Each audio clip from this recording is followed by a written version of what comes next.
Então, a teologia histórica, ela trata dessa construção, desse desenvolvimento das doutrinas cristãs. Isso foi processual, demandou tempo, como nós estamos observando. Mas uma reivindicação da fé cristã é que ela se fundamenta nas Escrituras. Num primeiro momento, a palavra escritura, ou escrituras, ou sagradas escrituras, eram usadas em referência ao Antigo Testamento.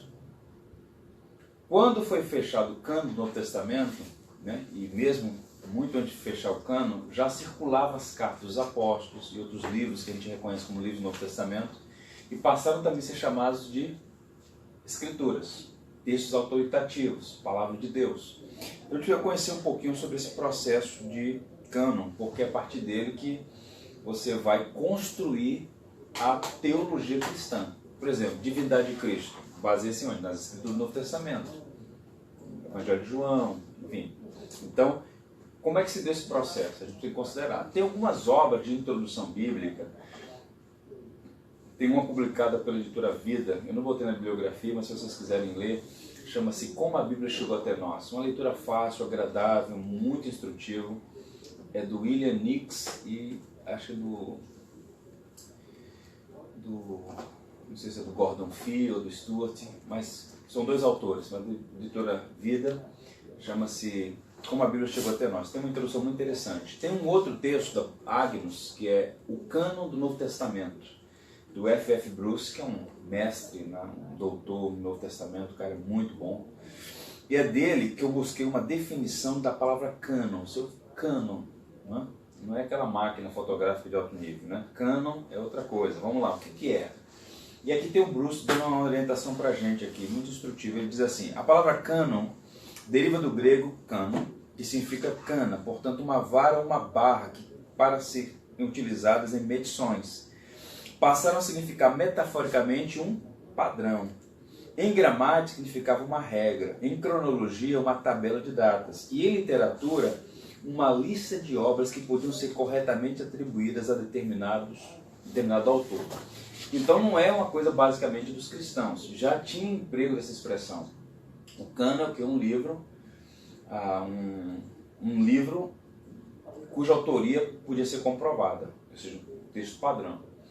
Então, quando a gente fala de cânon no Testamento, nós estamos falando de uma coleção de livros que foram reconhecidamente identificados como obra inspirada por Deus, obra escrita por homens, como disse Pedro lá na sua carta, falando da parte do Espírito Santo.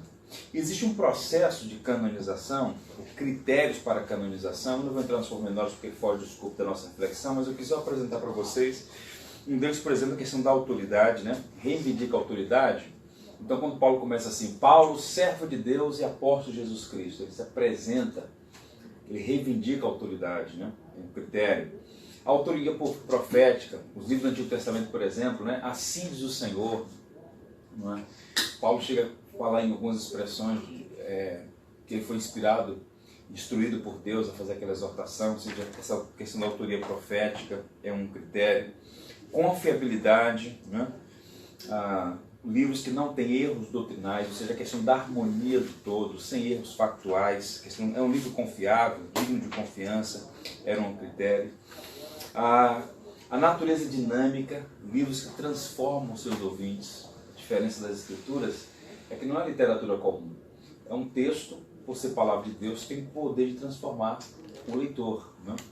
Inclusive era uma prática muito comum entre os antigos, eles afirmavam que o propósito da Bíblia não é informar, mas nos transformar. Então um livro poderoso, porque a palavra de Deus é capaz de nos transformar. E a questão aí da aceitação. Esses livros circulavam na igreja, como igreja primitiva, elas circulavam na comunidade cristã e eles eram reconhecidamente considerados livros normativos, diretivos, livros que tinham autoridade sobre a vida deles. Esse autor, William Nix, que está nessa obra que eu falei para vocês, Como a Bíblia Chegou Até Nós, ele dá uma orientação bem interessante. Diz assim: quando nos fomos a discorrer sobre o processo de canonização, não devemos imaginar uma comissão de pais da igreja. A gente já discutiu aqui um pouco sobre o que são os pais da igreja, quem eram os pais da igreja. carregando pilhas de livros, tendo diante de seus olhos uma lista desses 5 princípios orientadores. Tampouco houve uma comissão ecumênica nomeada com o objetivo de canonizar a Bíblia. O processo era muito natural e dinâmico. Então, assim, alguns livros demoraram mais tempo do que outros para serem aceitos. Há umas tabelas bem interessantes que você pode baixar na internet, inclusive um gráfico bem curioso, assim, com os principais pais da igreja, quais foram os livros que eles aceitaram de imediato, quais foram aqueles que ficaram com dúvida. Por exemplo, a Carta aos Hebreus é um livro que só foi aceito um pouco mais tarde, porque o autor é uma incógnita. Quem é o autor da Carta aos Hebreus? Boa parte dos pais da igreja afirmavam que era Paulo. Se você pegar uma Bíblia antiga, até 1966 aqui no Brasil, as Bíblias eram publicadas assim, Carta de Paulo aos Hebreus. Boa parte dos pais da igreja afirmavam que era Paulo o autor. Mas não se tem uma certeza, então retiraram. Tem muita gente que tem outras, Barnabé, Apolo, tem algumas teorias. Então, não sabe o autor. 2ª e 3ª João ficaram sob suspeição. O livro de Judas, né? O penúltimo livro da Bíblia, Apocalipse. Então, alguns livros demoraram um pouco a ter o reconhecimento universal da comunidade. Mas todos os outros tiveram uma aceitação, digamos assim, quase que imediata. Né? Vou mostrar depois um texto. Aqui só a partir de informação. Esse concílio aqui, você já ouviu falar do concílio de Jâmia? Não? Olha a data lá, ano 90. Jâmia é uma cidade relativamente próxima a Jerusalém. Jerusalém foi destruída no ano 70, correto? Então, eu falei para vocês que houve essa distinção entre cristianismo e judaísmo. Os judeus reunidos em Jâmia, digamos assim, fecharam o cano da Bíblia hebraica, que é o Antigo Testamento que nós temos. Então, a gente não pode pensar também que foi assim uma reunião. Vamos lá, gente, vamos debater aqui quais são os livros que a gente reconhece como livros inspirados por Deus. E não foi assim, desse jeito. Mas foi um concílio, digamos assim, uma reunião em que eles reconheceram que aqueles livros da tradição judaica, os livros que nós conhecemos como os 39 livros do Antigo Testamento, para eles são menos porque tem alguns livros que estão dentro de um bloco maior. Eles reconheceram como livros inspirados. É a mesma Bíblia que nós temos, a Bíblia hebraica, ok? São os mesmos livros da Bíblia hebraica. E o concílio de Cartago, 397, foi o concílio que, digamos assim, fechou o cano do Novo Testamento. Já foi lá no finalzinho do 4º século, 397. Muito antes disso, você já tem uma lista chamada Lista de Muratori, né? Uma lista antiga que já tinha esses 27 livros. Tem um documento do ano 367 de Atanásio, quando ele escreveu uma carta. Todo ano ele escreveu uma carta, carta festal, salvo engano. Então, no ano 367, Atanásio, que foi o grande teólogo de Alexandria, ele já tinha uma lista desses livros, que nós conhecemos como 27 livros do Novo Testamento, em que ele reconheciam que eram livros inspirados. Então, o Concílio de Cartago, digamos assim, só ratificou aquilo que a comunidade cristã, nesses 4 séculos, já reconhecia como sendo livros inspirados por Deus. Né? O chamado cano foi fechado aí por esses pais da igreja, nesses concílios. O Alistair McGrath ele sugere o seguinte, nesse livro que está aqui, Teologia Histórica. O princípio básico para ter sido de reconhecimento parece ter sido o de reconhecimento, não o de imposição de autoridade. Para Irineu, a igreja não cria o cânon, ela reconhece, preserva e recebe as escrituras canônicas, com base na autoridade que é inerente a elas. Apesar de não sabermos os detalhes da maneira como a seleção foi feita, observe aqui, o historiador é assim, ele é sério. Não sabermos os detalhes da maneira como a seleção foi feita, é certo que o cânon foi fechado na Igreja Ocidental no início do século V, ou seja, depois do Concílio de Cartago já estava praticamente definido que eram realmente aqueles 27 livros que nós conhecemos. Então é a partir dessa base que você vai ter essa grande produção teológica, porque a fé cristã está baseada nas Escrituras. Então você tem os 39 livros do Antigo Testamento, fechado, e os 27. Então esses 66 livros que compõem as Escrituras Sagradas para nós cristãos, foi a base a partir da qual eles estabeleceram as principais doutrinas da fé. Começando com Trindade, a divindade e humanidade de Cristo, né, a doutrina da salvação, enfim, todas as doutrinas, as mais importantes e as não tão importantes, foram fundamentadas nas Escrituras. Observações, perguntas? Muito bem. Diga lá. A primeira coisa que me vem à cabeça é o seguinte, isso não torna muito subjetivo a escolha do Câmara? Não tem que não existiu, de repente, lá critérios mais objetivos, entendeu? Para que eles fechassem. Porque ele pode levantar esse questionamento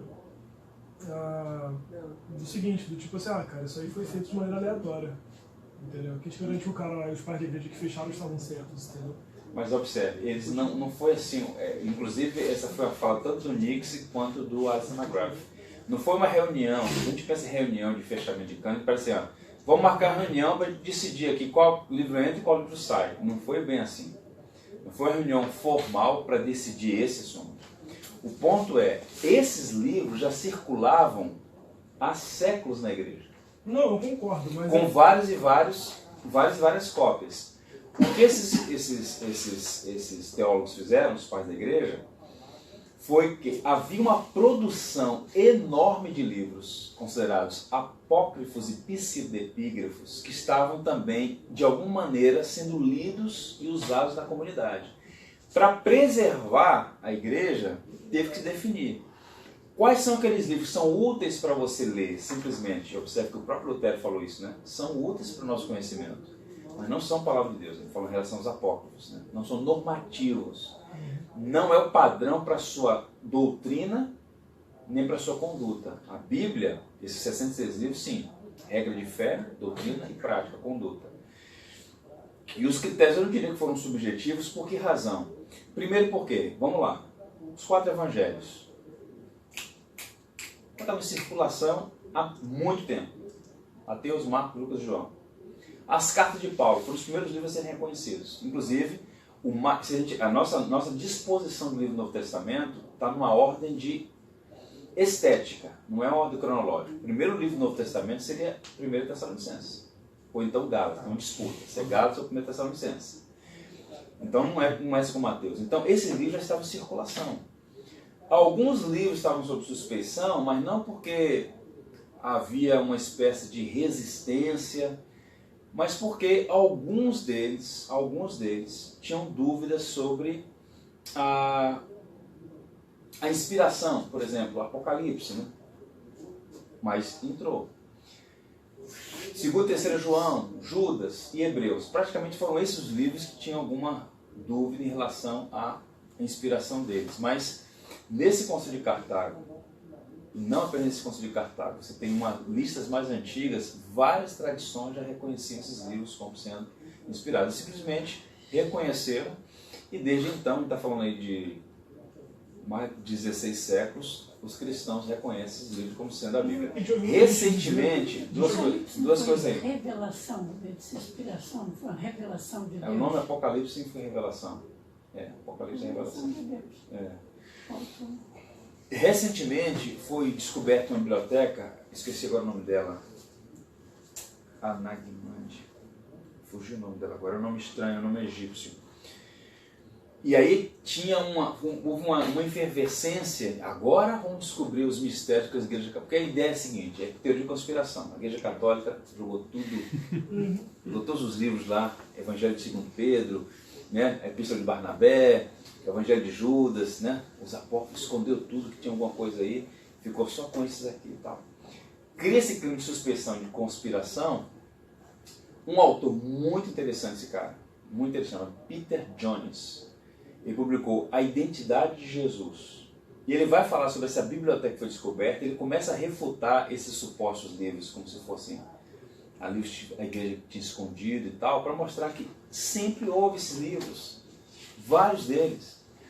Só que esse livro, quando você começa a ler, por exemplo, o Evangelho de Judas, você começa a ler esse material que está disponível, você pode buscar para ler. O Evangelho de Pedro, você vai ver que não tem consistência, você vai ver que o negócio assim, não tem consistência, diferente das escrituras sagradas. Que, como eu mostrei para vocês, aqueles critérios básicos ali, confiabilidade, a natureza dinâmica, a autoria profética, a reivindicação de autoria, são critérios que eles não colocaram numa lista para ficar examinando, mas que, quando for feita a leitura dos livros todos, eles têm essa mesma identidade. Algumas pessoas vão fazer essa observação, me parece que o critério foi um pouco subjetivo. Mas homens, por exemplo, como para citar um deles apenas, o Bruce, vai dizer, não teve um critério subjetivo, não houve um elemento subjetivo aqui. Obviamente, eles reconheceram, a igreja não criou o cânon, ela reconheceu. Esse evangelho de Pedro seria de Pedro mesmo? Não, livros são livros que várias pessoas foram escrevendo vários livros e foram dando nomes, Epístola de Barnabé, foram dando vários nomes, e você tinha lá de repente lá centenas de livros que reivindicavam uma inspiração e ia ficar uma... Né? E alguns foram muito tempo depois, né? Segundo século, tem uma lista enorme. Para vocês aprofundar o entendimento nisso, para a gente poder avançar aqui, duas obras fundamentais. O Cânon do Novo Testamento, F.F. Bruce, ele vai explicar pormenorizadamente isso, publicado aqui no Brasil pela editora Agnus. E um outro livro que vai falar sobre esses epístolas, esses epígrafos, eu acho que o título é A Identidade de Jesus, ou A Nova Identidade de Jesus, do Peter Jones.